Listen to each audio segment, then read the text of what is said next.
Can a river be a mother? Can humanity in birth, in rites of passage, and in death find solace in the arms of a river? Yes, it can, if the river happens to be Ganga. My name is Lokesh Ori and I am a cultural anthropologist. For over 10 years, I have been researching the various aspects that make Ganga so special for mankind. Come with me as we, through the series supported by ATCS, take a peek into little-known aspects of the Mother River in her journey through the Himalayas.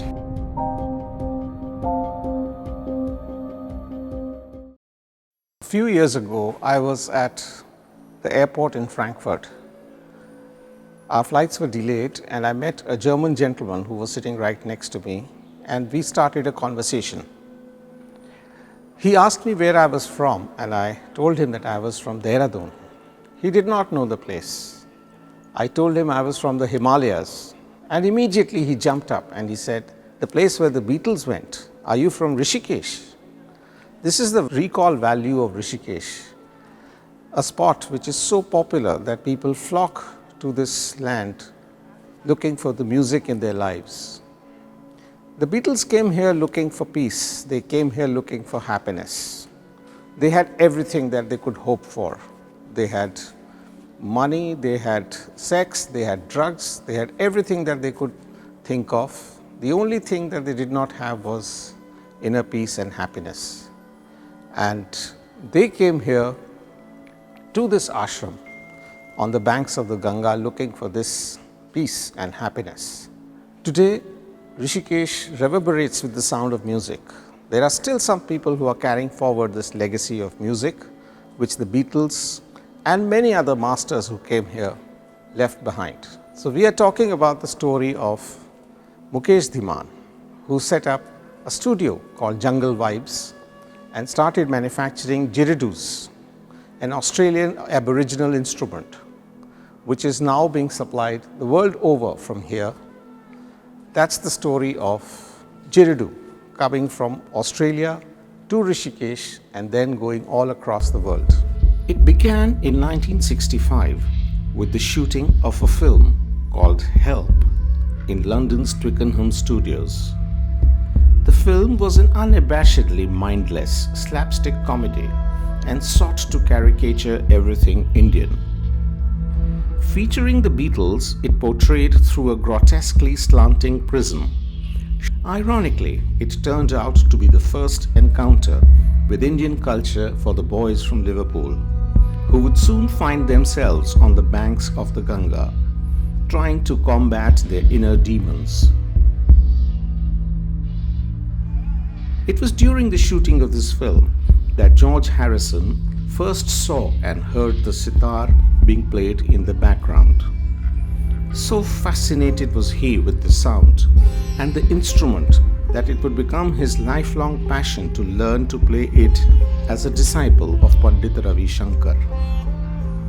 This passion for the sitar inspired him and his band to come to Rishikesh.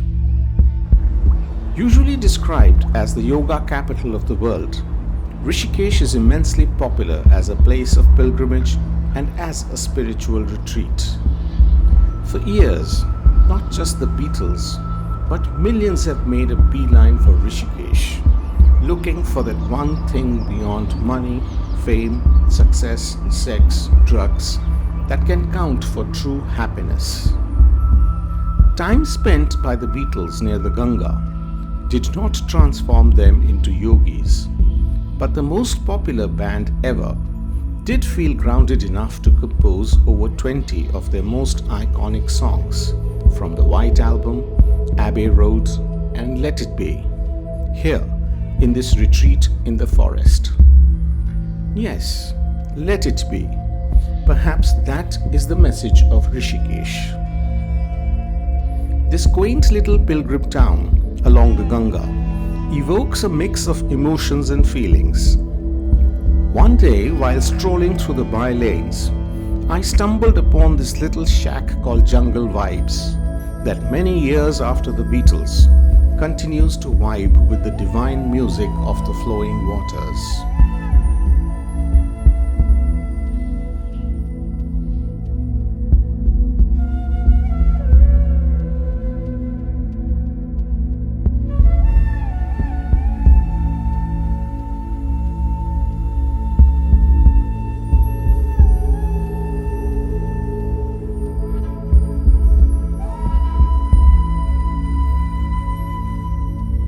If I were to ask you to combine all your ideas of well-being and joy into just one monosyllable, that sound, I guess it would have to be Om.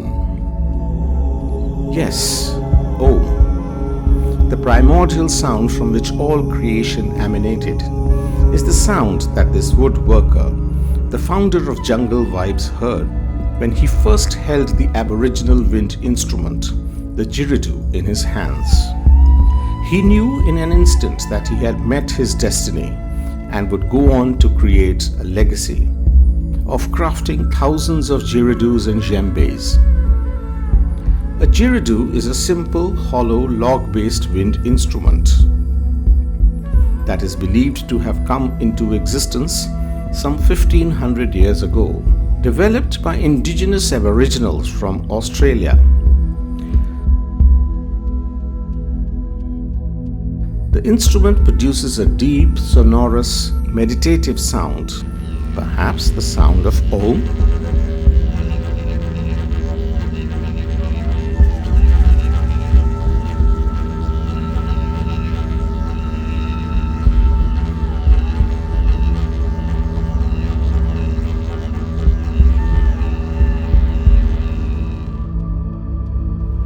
Well, whatever the sound, what we hear at Jungle Vibes, the studio established by Mukesh Dhiman, who made didgeridoos after having been taught the art by an Australian pilgrim in 1980, is divine music. Over the years, Jungle Vibes has become a mecca for seekers of pure sound. A very rustic space, the studio serves the purpose of a shop, as well as the workshop where volunteers create their own sound and instrument. Visitors are welcome throughout the day. The speciality of Jungle Vibes is that all instruments are handcrafted on a neat basis. I too tried to learn the ropes here.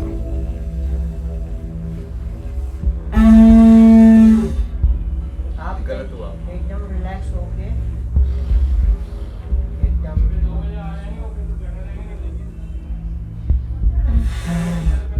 आप strong कर लो, आप ये gentle एकदम. Being here, playing music, carving out your own instrument is a joy that can only be had by a person who soaks in the music wafting in the air on the banks of the Ganga. Whether it be the Beatles or Mukesh Dhiman, Mother Ganga and the spiritual vibrations here ensure that life takes a new turn for all those that seek. It is almost as if you begin to appreciate life anew and start walking the path of devotion, losing yourself in the divine music of the flowing waters becomes a calling. And that reminds me of what Mukesh once said. To be a good person, always keep your tools sharp and your mind open. मैं अपने आप को नहीं जानता, लेकिन डिजरीडू मेरे को जानता है, मैं डिजरीडू को जानता हूँ. बस इतनी कहानी है कि मुझे बहुत प्यार है डिजरीडू से. मेरे को नींद भी नहीं होती अगर एक रात नहीं बजाता तो. मेरा कुछ खो सा जाता है दुनिया में.